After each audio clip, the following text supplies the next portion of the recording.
Le journal, Yaya Konaté. Dans l'actualité de ce lundi 3 avril 2023, plus de 32 millions de personnes en situation d'insécurité alimentaire au Sahel. L'heure est à l'élaboration et à la mise en œuvre de plans de réponse dans les pays membres du SILS, un sujet largement abordé au cours d'une rencontre sur l'évaluation de la situation alimentaire qui vient de s'achever ici à Bamako. De nouvelles infrastructures pastorales en projet dans la région de Mopti. L'heure est à la validation des sites devant les abrités. Cette validation était au cœur d'une rencontre qui vient de s'achever dans la Venise malienne. Dans l'actualité également, l'humanité est sur le point de retourner sur la Lune. On connaîtra aujourd'hui les noms des passagers de la mission Artemis 2. 3 Américains et un Canadien seront les premiers à se rendre sur la Lune depuis près de 50 ans. Au Rwanda, le mémorial du génocide ouvre ses portes à des journalistes africains. Une trentaine de nos confrères sont à séjour dans le pays. Le mémorial du génocide, un passage obligé pour tous ceux qui souhaitent comprendre les événements qui ont conduit au massacre de plus de 800 000 Tutsis en 1994. Le grand format du lundi, c'est une pratique bien répandue en cette période de Ramadan. Choisir son lieu de prière en fonction de la rapidité de l'imam qui y officie. Phénomène d'autant plus perceptible quand il s'agit de prières surérogatoires. Un phénomène qui n'a pas échappé à la vigilance du chroniqueur du lundi. Et puis les sports en basketball, le coup d'envoi cet après-midi ici à Bamako d'un tournoi international U16 en filles et garçons. En foot, l'actualité reste dominée par les compétitions africaines des clubs et par le championnat national de Ligue 1. Rendez-vous avec Fotigui Tunkara en fin d'édition. Mesdames, Messieurs, bonjour. Malgré des récoltes jugées plutôt bonnes, plus de 32 millions de personnes sont en situation d'insécurité alimentaire dans les pays du Sahel. C'est ce qui ressort de la rencontre d'évaluation de la situation alimentaire et nutritionnelle au Sahel et en Afrique de l'Ouest, rencontre qui s'est achevée ici à Bamako. Des plans de réponse à l'insécurité alimentaire sont élaborés dans la plupart des pays pour venir en aide aux personnes vulnérables. Le comité interétat de lutte contre la sécheresse au Sahel, le SIL, s'entend fédérer les efforts en la matière et appuyer ses États membres dans l'élaboration, la mise en œuvre et la recherche de financement de ces plans, comme Assisi. Avec les multiples crises qui sévissent dans les régions du Sahel et de l'Afrique de l'Ouest, aujourd'hui, plus de 32 millions de personnes ont besoin d'assistance alimentaire et nutritionnelle. Au cours de cette concertation régionale qui vient de s'achever à Bamako, il a été signalé que la production céréalière 2022-2023 de la région se chiffre à 77,6 millions de tonnes. Bien que jugée bonne par les acteurs du SILS, cette production ne semble pas couvrir tous les besoins alimentaires du Sahel et de l'Afrique de l'Ouest. Selon les organisateurs, les efforts doivent continuer à tous les niveaux pour relever ce défi. Dr Mohamedou Amadoun, directeur général du Centre régional Agrimet, représentant du secrétaire exécutif du SILS. On est avec les 17 pays de notre espace. Donc la première chose, c'est qu'en fait, chacun des pays, au retour, doit partager ces informations de cette concertation. Nous allons dans 2 semaines nous retrouver en fait à Paris, au siège de l'OCDE, dans le cadre de notre réseau de prévention des crises alimentaires, et nous allons partager ces informations avec l'ensemble des partenaires.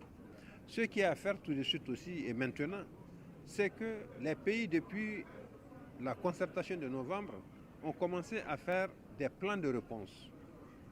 À partir des chiffres qu'on a sortis aujourd'hui, les pays peuvent réajuster les plans nationaux de réponse pour pouvoir en fait aller vers la recherche des financements de ces plans nationaux de réponse, pour pouvoir trouver des ressources pour soulager la souffrance des 32,5 millions de personnes que nous avons aujourd'hui sur les bras. Les acteurs régionaux et nationaux du SILS participant à cette concertation n'ont pas caché l'impact des actions de l'organisation sur leurs pays respectifs. Dominique Debébé, participant du Bénin. Le Bénin a actuellement plus de 500 000 personnes en insécurité alimentaire en phase courante et pour la période projetée, le nombre va tomber à 400 000. Si nous n'avons pas ce genre d'appui, nous ne pourrons pas assister ces populations. Donc le plaidoyer que je voudrais faire, c'est que le SILS et ses partenaires appuient les pays côtiers, dont le Bénin, pour pouvoir effectivement élaborer notre plan national de réponse, le mettre en œuvre et l'évaluer. Cette concertation régionale sur la situation alimentaire et nutritionnelle au Sahel et en Afrique de l'Ouest entre dans le cadre du renforcement du dispositif régional de prévention et de gestion des crises alimentaires. Oui, Koumba Sissé, le bétail n'est pas oublié quand il s'agit de sécurité alimentaire. Des nouvelles infrastructures pastorales verront le jour bientôt dans la région de Mopti. Elles seront réalisées par le projet de développement durable des exploitations pastorales au Sahel, Mali. Mais en attendant, l'heure est à la validation des sites devant abriter ces infrastructures. Pour ce faire, une rencontre d'intermédiation sociale vient de se tenir dans la Venise malienne. Aminata Touré. Initié par le projet de développement durable des exploitations pastorales au Sahel Mali, PDD et PS Mali, sur financement de la Banque islamique de développement, cette rencontre a pour objectif, entre autres, d'informer et sensibiliser les collectivités et les communautés sur la nécessité de s'approprier et valider les sites retenus sur leur terroir pour la réalisation des infrastructures pastorales. Amadi Khan Diallo, directeur régional des productions et des industries animales de Mopti. Le projet prend en compte les 7 cercles de l'ancien découpage de la région de Mopti, excepté Banyangara. Il est question d'aller vers la production de fourrage de toute espèce pour vraiment soulager un peu la souffrance de nos pasteurs. Suleiman Dambélé, spécialiste en gestion des pâturages, chef de mission. Valider les sites devant abriter les infrastructures. Et pour ce faire, il faut aller à un apaisement social entre les bénéficiaires, les agriculteurs et les éleveurs.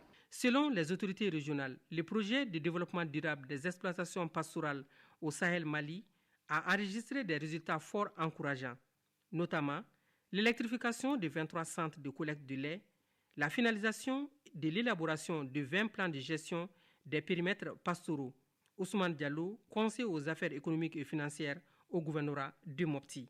J'exhorte l'équipe du projet à beaucoup plus d'ardeur et de professionnalisme et surtout de don de soi afin que les sites qui seront validés puissent bénéficier des actions du projet. Le projet de développement durable des exploitations pastorales au Sahel Mali intervient sur une partie de la zone d'intervention du projet régional d'appui au pastoralisme au Sahel PRAPS Mali, à savoir les régions de Kaï, Koulikoro, Sikassou, Ségou et Mopti. Il fait partie d'un vaste programme qui regroupe le Burkina Faso, le Mali et le Sénégal. Mopti, Aminata Touré et Suleiman Tepsugue pour l'ORTM. Il est 7h08 dans la capitale malienne. L'actualité hors de nos frontières. À présent, le journalisme est-il en péril au Sahel? Oui, estime Reporters sans frontières, RSF, qui publie ce lundi un rapport sur les conditions d'exercice de plus en plus difficiles du métier de journaliste dans la région, avec des menaces croissantes sur la liberté d'informer. Le rapport intitulé « Dans la peau d'un journaliste au Sahel » énumère les différents freins qui entravent aujourd'hui le travail des journalistes dans la région, qui est en train de devenir une zone de non-information selon RSF, malgré l'heureuse libération d'Olivier Dubois après 711 jours de captivité. Le directeur du bureau Afrique subsaharienne de RSF rappelle en préambule que pas moins de 5 journalistes ont été assassinés et 6 autres portés disparus au Sahel pour la période 2013-2023. La République démocratique du Congo, au moins 19 personnes ont été tuées dans un glissement de terrain survenu hier dans l'est du pays. Selon les habitants et des responsables locaux, la catastrophe s'est produite en fin de matinée dans le village de Bouloua, dans le Massissi, territoire de la province du Nord Kivu. Environ 25 mères accompagnés de leurs enfants étaient en train de faire leur lessive dans un ruisseau au pied d'une montagne lorsque le glissement de terrain s'est produit, ensevelissant donc certaines d'entre elles. Les recherches se poursuivent pour retrouver d'autres victimes. Il entend bien se présenter au palais de justice 2 jours avant de connaître précisément les charges qui pèsent contre lui. L'ancien président américain Donald Trump a annoncé hier sur son réseau social qu'il quitterait sa résidence en Floride dès ce lundi pour rejoindre New York et se présenter de lui-même au tribunal à Manhattan demain. Donald Trump est mis en accusation dans un dossier lié à un versement de $130,000 effectué à la star du X Stormy Daniels en 2016. Ses avocats se sont dit confiants dans le fait que cette affaire qu'ils jugent bancale serait rejetée par le juge. L'humanité sur le point de retourner sur la Lune. La NASA annoncera aujourd'hui les noms des 3 Américains et du Canadien qui vont participer à la mission lunaire Artemis 2 en 2024. Ils feront le tour de la Lune et deviendront les premiers humains à voir la Lune depuis près de 50 ans. Ils seront également les premiers à voyager à bord du nouveau vaisseau spécial Orion qui a donc effectué une mission automatique sans équipage l'année dernière. Les 4 astronautes dont les noms canons sont sur le point d'être annoncés ne toucheront pas de roches lunaires et ne descendront pas à la surface, du moins cette fois-ci, mais ils ont un rôle important à jouer, tester les systèmes en vue de la prochaine étape. Celle-ci aura lieu dès 2025, date à laquelle la mission Artemis 3 verra des astronautes se poser sur le pôle sud de la Lune.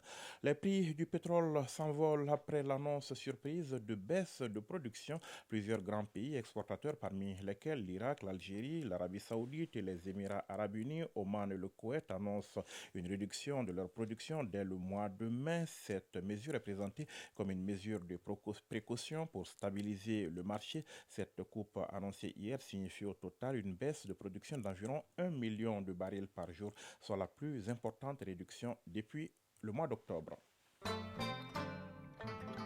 Au Rwanda, le mémorial du génocide ouvre ses portes aux journalistes du continent. Une trentaine de nos confrères sont en séjour dans le pays des Grands Lacs donc, immersion dans le passé douloureux d'un pays qui se reconstruit après cet épisode de son histoire qui a conduit au massacre de plus de 800 000 personnes. Le mémorial du génocide, un passage obligé pour tous ceux qui souhaitent comprendre les événements qui ont conduit au génocide de 1994 contre les Tutsis, voire pour comprendre Kigali Musokorosirime.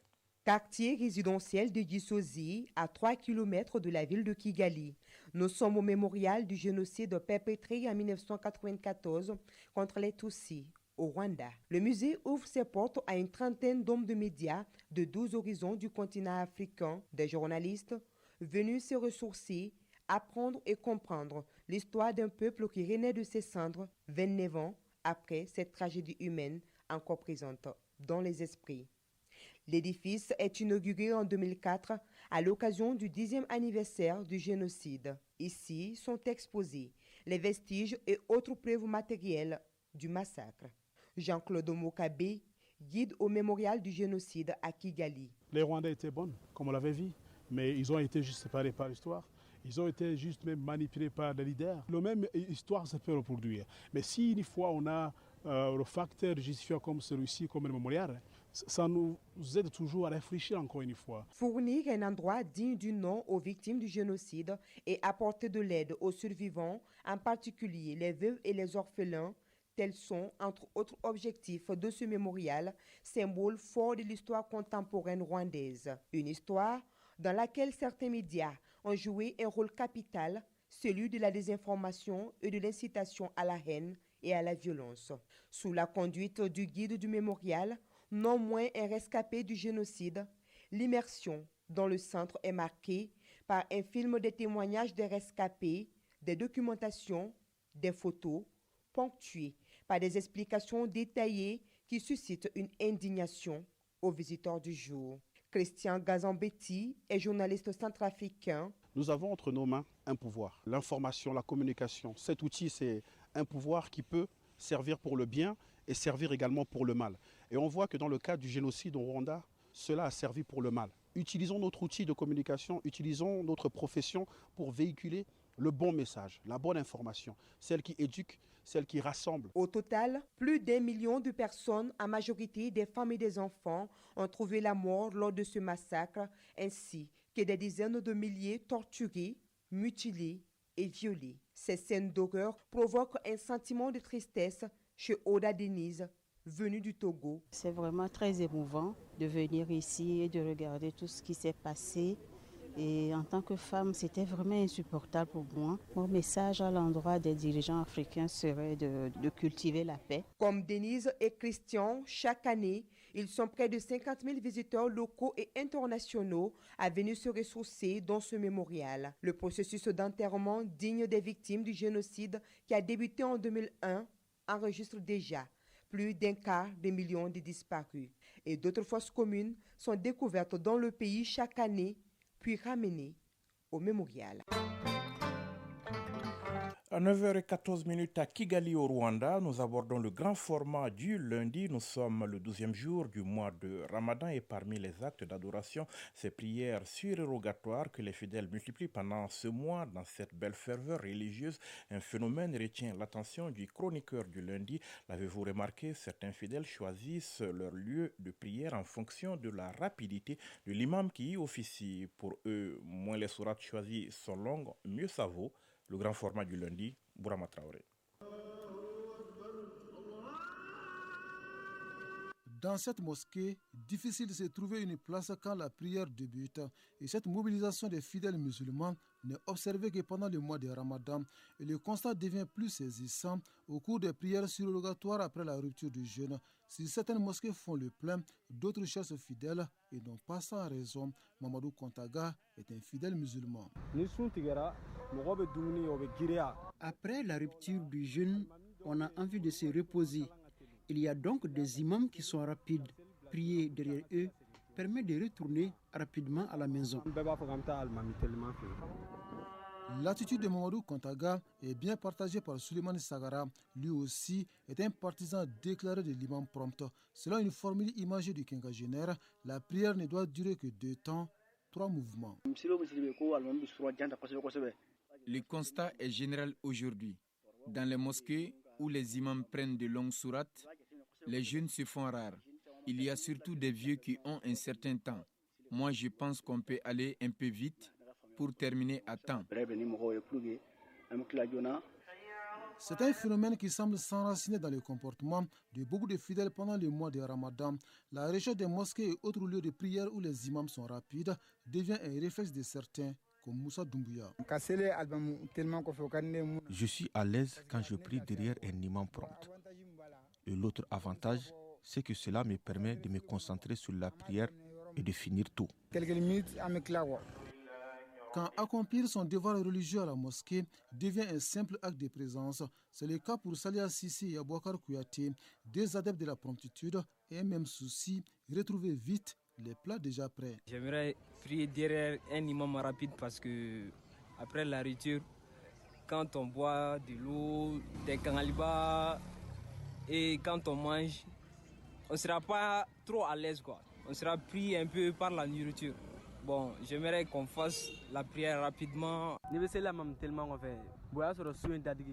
Après une journée d'abstinence, prier derrière un imam prompt permet de finir à temps et d'aller prendre son repas ou de passer à autre chose. La philosophie du Ramadan est ainsi foulée aux pieds. Or, pendant 6 mois, le musulman se doit de se dédier plus à son Créateur, de multiplier les prières et adorations notamment, des actes qui doivent être accomplis dans la sérénité, conformément aux recommandations islamiques, bien que tel ne soit pas l'avis de ses fidèles. L'inconvénient de prier derrière un imam traînant, on reste longtemps debout au risque d'être moins concentré et de penser à autre chose.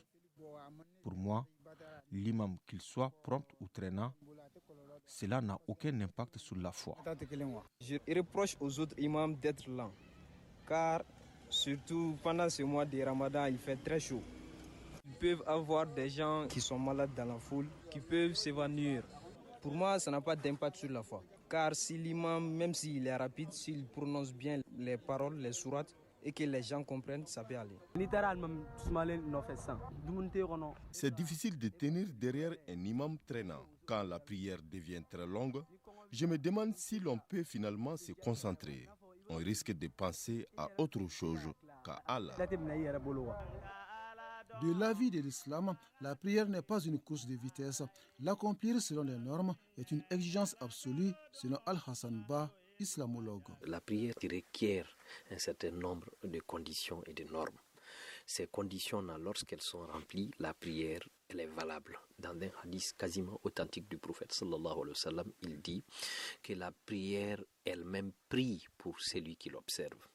Et la prière peut maudire celui ou celle qui l'observe. Voir un fidèle musulman ou une fidèle musulmane chercher que la rapidité dans la prière, vraiment c'est inquiétant. Ça peut tout de suite nous amener à nous interroger sur le degré de la foi de la personne qui fait ces pratiques-là.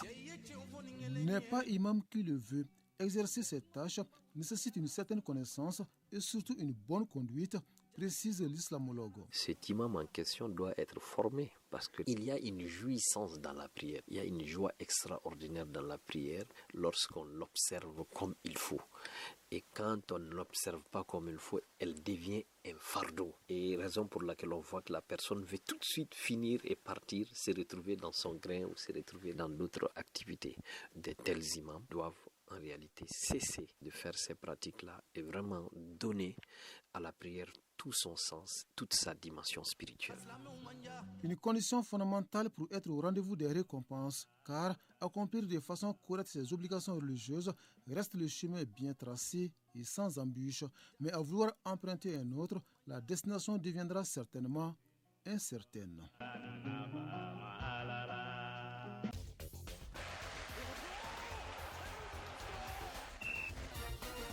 Oui, ce qui est certain, c'est que Foutigui est fidèle au poste. Bonjour Foutigui Tunkara. Bonjour Yaya Konaté, bonjour à tous. Alors, nous allons commencer par du basketball. Notre pays abrite un tournoi international filles et garçons de moins de 16 ans. Le coup d'envoi, c'est cet après-midi. Oui, ce sera au Palais des Sports Salamatou Maïga à ACI 2000 en match d'ouverture à 15h.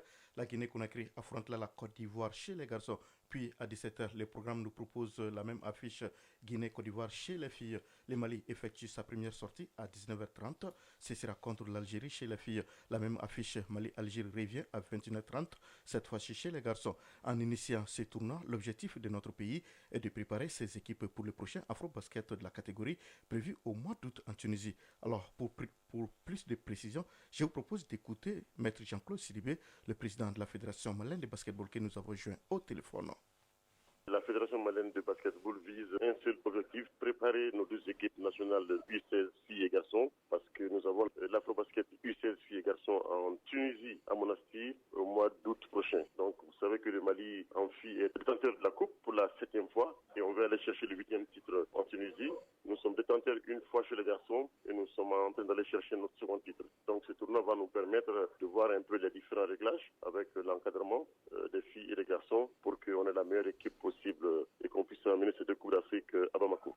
Voilà, on précise que ce tournoi international de basketball U16 filles et garçons qu'abrite le Mali du 3 au 7 avril et regroupe la Guinée-Conakry, la Côte d'Ivoire, l'Algérie et tout naturellement notre pays, le Mali. Et le foot reprend ses droits. Foutigui, championnat national de Ligue 1, la 13e journée se poursuit cet après-midi. Oui, avec un seul match au programme cet après-midi et c'est celui qui va opposer Black Star de Badalabougou à l'US Bougouni. Le coup d'envoi de ce match est prévu à 16h30 au stade Diarra H de Koulikoro. Le programme se poursuivra mardi avec Binga El Seba, Asko Isfas mercredi, Yele Afé jeudi et Real 11 Cratère vendredi. Toutes ces rencontres se jouent à 16h30 au stade Diarra H de Koulikoro. Déjà hier, le Djulba AC a été accroché par les COB 0-0. Samedi, le stade Malade de Mouako de son côté a été tenu en échec par l'AS Police 0-0. L'AS Bakardian de Baravili à Ségou a disposé de l'AS Kita par le score de 3-1.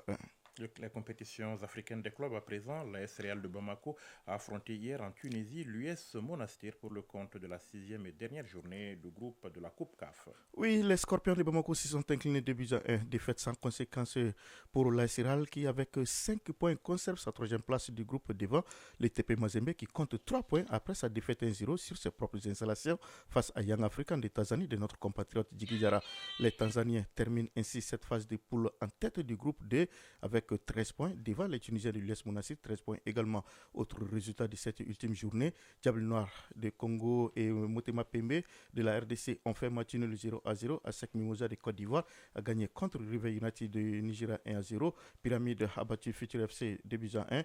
Le SM Alger a dominé Al-Akdar 4-1. Marumo Galant s'est imposé devant Saint-Éloi Lupopo 2-1. Asko de Kara et Farraba ont fait match nul 1 but partout. Tout comme Young African et l'US Monastir dans le groupe D qualifiés pour les quarts de finale. Marumo et l'USM dans le groupe A, ASEC Mimosa et River United dans le groupe B, Farraba et Pyramide dans le groupe C ont également validé leur billet pour les quarts de finale dont le tirage au sort aura lieu mercredi à 18h30 temps universel au Caire en Égypte. C'était l'espoir et c'était donc Foutigui Tunkara en direct. Merci Foutigui, belle journée. Pareillement à vous aussi. Le rappel du sommaire dans un instant. Plus de 32 millions de personnes en situation d'insécurité alimentaire au Sahel. L'heure est à l'élaboration et à la mise en œuvre de plans de réponse dans les pays membres du SILS, un sujet largement abordé au cours d'une rencontre sur l'évaluation de la situation alimentaire qui vient de s'achever ici à Bamako. De nouvelles infrastructures pastorales en projet dans la région de Mopti. L'heure est à la validation des sites devant les abrités. Cette validation était au cœur d'une rencontre qui vient de s'achever dans la Venise malienne. Dans l'actualité également, l'humanité sur le point de retourner sur la Lune. On connaîtra aujourd'hui les noms des passagers de la mission Artemis 2. 3 Américains et un Canadien seront les premiers à se rendre sur la Lune depuis près de 50 ans. Au Rwanda, le mémorial du génocide ouvre ses portes à des journalistes africains. Une trentaine de nos confrères sont en séjour dans le pays. Le mémorial du génocide, un passage obligé pour tous ceux qui souhaitent comprendre les événements qui ont conduit au massacre de plus de 800 000 Tutsis en 1994. Le grand format du lundi, c'est une pratique bien répandue en cette période de Ramadan, choisir son lieu de prière en fonction de la rapidité de l'imam qui y officie, phénomène d'autant plus perceptible quand il s'agit de prières surrogatoires, un phénomène qui n'a pas échappé à la vigilance du chroniqueur du lundi. Et puis les sports en basketball, le coup d'envoi cet après-midi ici à Bamako d'un tournoi international U16 en filles et garçons. En foot, l'actualité reste dominée par les compétitions africaines des clubs et par le championnat national de Ligue 1. C'est la fin de ce journal qui s'achève à 7h passées de 26 minutes à Bamako. Réalisation, coordination, Ousmane Daou. Mise en onde, Mamadou Diallo. Mise en ligne, Cheikh Abdoulaziz Koulibaly. Présentation, Yaya Konaté. À suivre les infos météo, puis votre rubrique des avis et communiqués. Prenez soin de vous et des autres. Passez une excellente journée. Au revoir.